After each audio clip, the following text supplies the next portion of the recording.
এর বাড়ি ছাড়েনি নাকি ওস্তাদ? ওকে বল। আমি তা বলছিনি। গ্রামে তো বাড়ি থাকতে মডেলের বাড়ি আসলেন কেনে? আরে আজ দিনের বেলা যখন এদিকে ঘুরতে এসছিলাম না, তখন দেখলাম মডেলকে বড় একটা মোরগ নিয়ে আসতে। তাই? তা ক কেজি হবে? এই 200-300 কেজি টুকি। এই 2-3 কেজি হবে। 2-3 কেজি? উস্তাদ ঠিক দেখিস তো না কুকুরের বাচ্চা দেখিস? ওস্তাদ একটু চুপ থাকতে বলেন, নাহলে কিন্তু মেরে দেবো। শালা খালি বেশি বকে। এই থাম। আরে আমার কি চোখের পাওয়ার অতি কমে গেছে নাকি? টাওয়ারের উপরে শস্যের দানা থাকলেও আমি দেখতে পাই, বুঝলি? ঠিক আছে চলেন। তুমি কত দিচ্ছ পাও আমি ভালোই জানি। শালার রাতখানা আয়।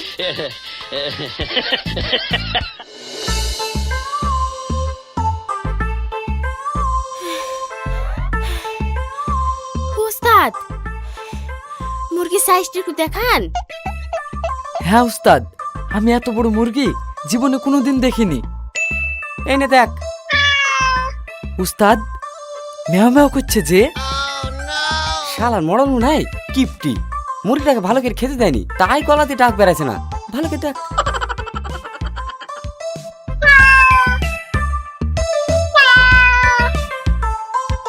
সত্যি তো ম্যাও কেনে কক্কর কই ভালো করে দেখ।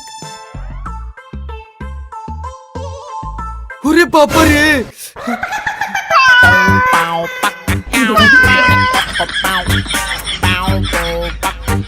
উস্তাদ এত সত্যিকারের বিড়াল? হ্যাঁ ওস্তাদ এত বড় রিস্ক নিয়ে শেষ পর্যন্ত বিড়াল ধরে আনলেন। এই চুপ কর। ওই সময় মনে হয় আমার মাথায় কাজ করছিল না। চ বাড়ি যাই। চলেন ব্যাগ ঢেলে।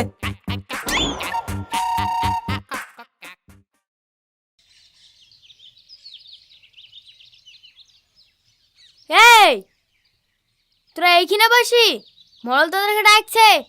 তাড়াতাড়ি যা, আমি সবাইকে ডেকে আসি। ঠিক আছে। মুবারক, মডেল বাড়িতে আবার কি হলো? সবাইকে ডাকছে। তাই তো, চ গেলে বোঝা যাবে। চ।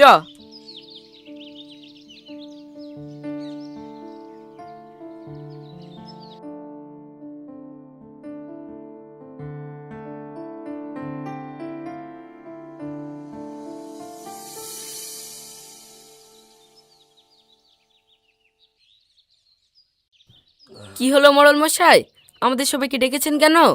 এই কাল তোরা আমার কাছে বিচার নিয়ে এসেছিলি, আমি বিশ্বাস করিনি বলে আমার সাথে বেইমানি? মানে কি বলছেন? আরে আমি শখ করে একটা বিড়াল এনেছি আর রাতের মধ্যে অমনি গায়েব। ও মরল মশাই, তাহলে মনে হয় ইঁদুর খেয়ে ফেলেছে। চুপ বিয়াদব, ইঁদুর বড় না বিড়াল বড়? আমার মনে হচ্ছে তোরা সব যুক্তি করে এমন করেছিস, আমি তোদের কথা বিশ্বাস করিনি বলে। না না মরল মশাই, আমরা কিছু করিনি। কি গো কিছু বলো। মরল মশাই আমার মন বলছে যারা মুরগি চুরি করে তাদেরই কাজ। যদি তাই হয় তাহলে এক কাজ কর, গ্রামে সবাইকে ফলো করে থাকবি। চোর ধরতে পারলে তার মজা দেখাবো। ঠিক আছে মডেল মশাই।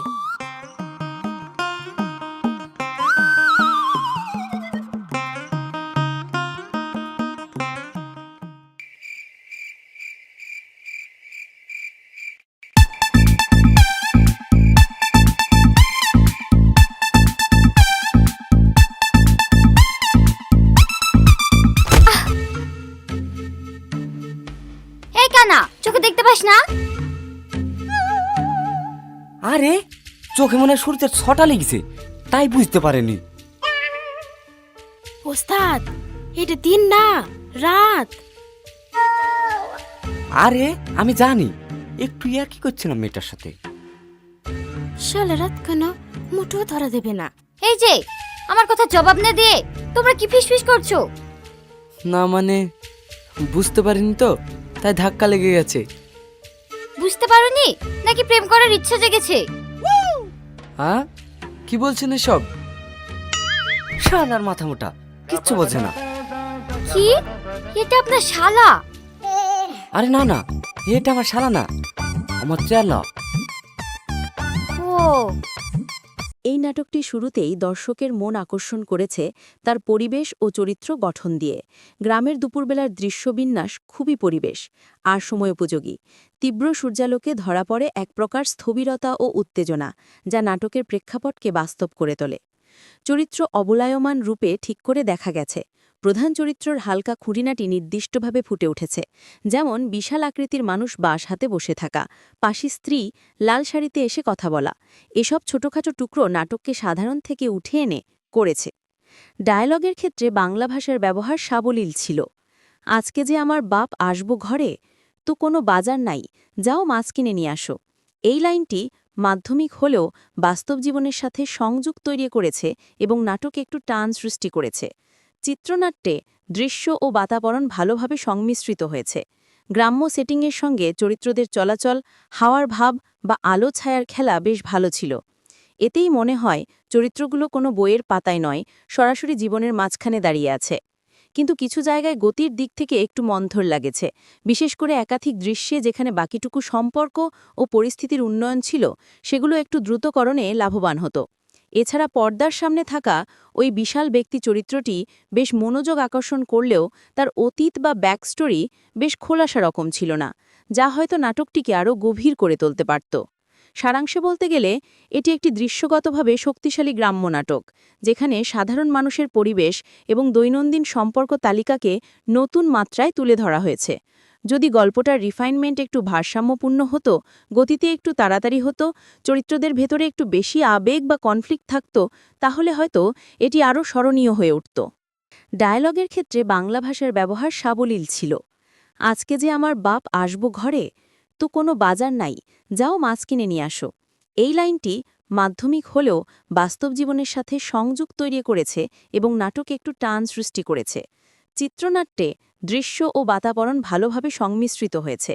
গ্রাম্য সেটিংয়ের সঙ্গে চরিত্রদের চলাচল, হাওয়ার ভাব বা আলো ছায়ার খেলা বেশ ভালো ছিল।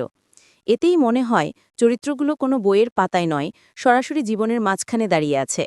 কিন্তু কিছু জায়গায় গতির দিক থেকে একটু মন্থর লাগেছে, বিশেষ করে একাধিক দৃশ্যে যেখানে বাকিটুকু সম্পর্ক ও পরিস্থিতির উন্নয়ন ছিল, সেগুলো একটু দ্রুতকরণে লাভবান হতো। এছাড়া পর্দার সামনে থাকা ওই বিশাল ব্যক্তি চরিত্রটি বেশ মনোযোগ আকর্ষণ করলেও তার অতীত বা ব্যাকস্টোরি বেশ খোলাসা রকম ছিল না, যা হয়তো নাটকটিকে আরও গভীর করে তুলতে পারত। সারাংশে বলতে গেলে এটি একটি দৃশ্যগতভাবে শক্তিশালী গ্রাম্য নাটক, যেখানে সাধারণ মানুষের পরিবেশ এবং দৈনন্দিন সম্পর্ক তালিকাকে নতুন মাত্রায় তুলে ধরা হয়েছে। যদি গল্পটার রিফাইনমেন্ট একটু ভারসাম্যপূর্ণ হতো, গতিতে একটু তাড়াতাড়ি হতো, চরিত্রদের ভেতরে একটু বেশি আবেগ বা কনফ্লিক্ট থাকত, তাহলে হয়তো এটি আরও স্মরণীয় হয়ে উঠত। এই নাটকটি শুরুতেই দর্শকের মন আকর্ষণ করেছে তার পরিবেশ ও চরিত্র গঠন দিয়ে। গ্রামের দুপুরবেলার দৃশ্যবিন্যাস খুবই পরিবেশ আর সময়োপযোগী। তীব্র সূর্যালোকে ধরা পড়ে এক প্রকার স্থবিরতা ও উত্তেজনা, যা নাটকের প্রেক্ষাপটকে বাস্তব করে তোলে। চরিত্র অবলায়মান রূপে ঠিক করে দেখা গেছে। প্রধান চরিত্রর হালকা খুঁটিনাটি নির্দিষ্টভাবে ফুটে উঠেছে, যেমন বিশাল আকৃতির মানুষ বাঁশ হাতে বসে থাকা, পাশি স্ত্রী, লাল শাড়িতে এসে কথা বলা। এসব ছোটখাটো টুকরো নাটককে সাধারণ থেকে উঠে এনে করেছে। ডায়ালগের ক্ষেত্রে বাংলা ভাষার ব্যবহার সাবলীল ছিল। আজকে যে আমার বাপ আসবো ঘরে, তো কোনো বাজার নাই, যাও মাছ কিনে নিয়ে আসো। এই লাইনটি মাধ্যমিক হলেও বাস্তব জীবনের সাথে সংযোগ তৈরি করেছে এবং নাটকে একটু টান সৃষ্টি করেছে। চিত্রনাট্যে দৃশ্য ও বাতাবরণ ভালোভাবে সংমিশ্রিত হয়েছে। গ্রাম্য সেটিংয়ের সঙ্গে চরিত্রদের চলাচল, হাওয়ার ভাব বা আলো ছায়ার খেলা বেশ ভালো ছিল। এতেই মনে হয় চরিত্রগুলো কোনো বইয়ের পাতায় নয়, সরাসরি জীবনের মাঝখানে দাঁড়িয়ে আছে। কিন্তু কিছু জায়গায় গতির দিক থেকে একটু মন্থর লাগেছে, বিশেষ করে একাধিক দৃশ্যে যেখানে বাকিটুকু সম্পর্ক ও পরিস্থিতির উন্নয়ন ছিল, সেগুলো একটু দ্রুতকরণে লাভবান হতো। এছাড়া পর্দার সামনে থাকা ওই বিশাল ব্যক্তি চরিত্রটি বেশ মনোযোগ আকর্ষণ করলেও তার অতীত বা ব্যাকস্টোরি বেশ খোলাসা রকম ছিল না, যা হয়তো নাটকটিকে আরও গভীর করে তুলতে পারত।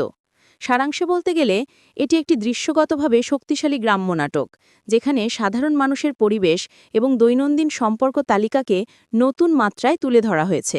যদি গল্পটার রিফাইনমেন্ট একটু ভারসাম্যপূর্ণ হতো, গতিতে একটু তাড়াতাড়ি হতো, চরিত্রদের ভেতরে একটু বেশি আবেগ বা কনফ্লিক্ট থাকত, তাহলে হয়তো এটি আরও স্মরণীয় হয়ে উঠত। এটি মাধ্যমিক হলেও বাস্তব জীবনের সাথে সংযোগ তৈরি করেছে এবং নাটকে একটু টান সৃষ্টি করেছে। চিত্রনাট্যে দৃশ্য ও বাতাবরণ ভালোভাবে সংমিশ্রিত হয়েছে। গ্রাম্য সেটিংয়ের সঙ্গে চরিত্রদের চলাচল, হাওয়ার ভাব বা আলো ছায়ার খেলা বেশ ভালো ছিল।